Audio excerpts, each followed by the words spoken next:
Every second worldwide, 4 babies are born. That makes around 12 babies just while you've been watching this. Now there are 7.3 billion people living on our planet, and overpopulation is thought to be a serious global issue. Rapid population growth has brought pressure on economic and social development. It's well known that China has the world's biggest population, with 1.3 billion people, and is equivalent to the populations of North and South America, Australia, New Zealand, and Western Europe combined. A big population may sound like a big problem, but in fact it can bring many big advantages.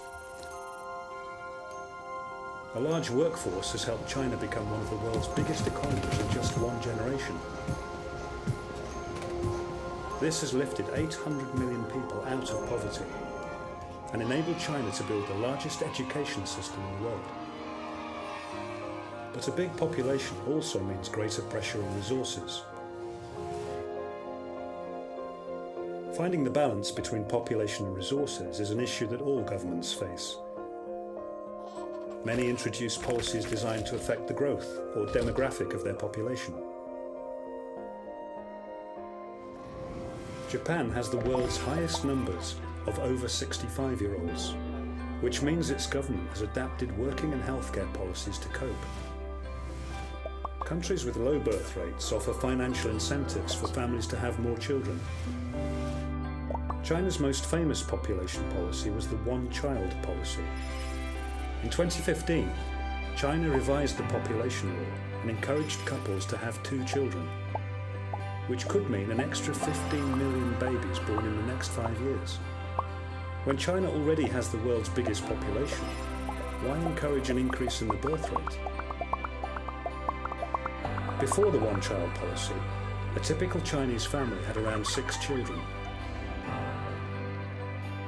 But the government worried that China's high birth rate was incompatible with plans to improve living standards. The answer?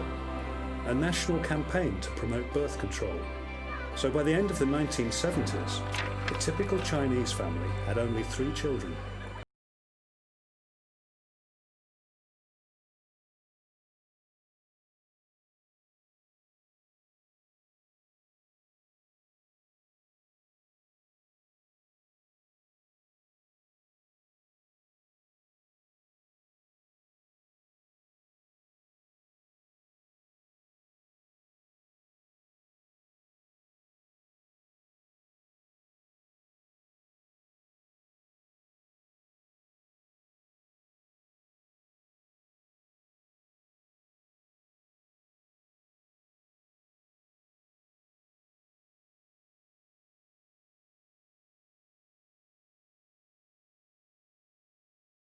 Century, and China's birth rate has more than halved, which means the growth of the population has slowed down, as expected, and the quality of life for people across China has risen. Let's compare China with India, the second biggest population in the world, and where there hasn't been an effective birth control policy. 47 in every 50 Chinese women can read and write, compared with only 30 women in India. If we look at the numbers of people living in poverty, in China it's 1 in every 50 people, compared with 11 in India. But China's one-child policy also had unintended consequences. The size of its working-age population is falling. Around 15% of the population is now over retirement age. Most Chinese people rely heavily on their only child. There are now also more men than women in China, and by 2020 there will be 30 million more men of marriageable age than women.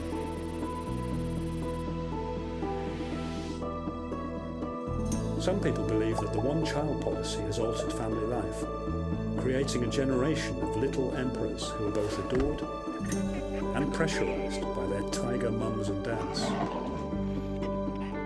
China now wants to redress the balance by encouraging couples to have 2 children. The population is expected to peak at around 1.4 billion. Experts believe the change will help to counterbalance the fall in birth rate, the shrinking workforce, and the ageing population. At the same time as keeping the advantages of better healthcare, improved education, and raised living standards that a slower growing population brings. Of course, not every couple in China will have 2 children. Today, people choose the family size that works for them, whether that's 2 children, 1 child, or none.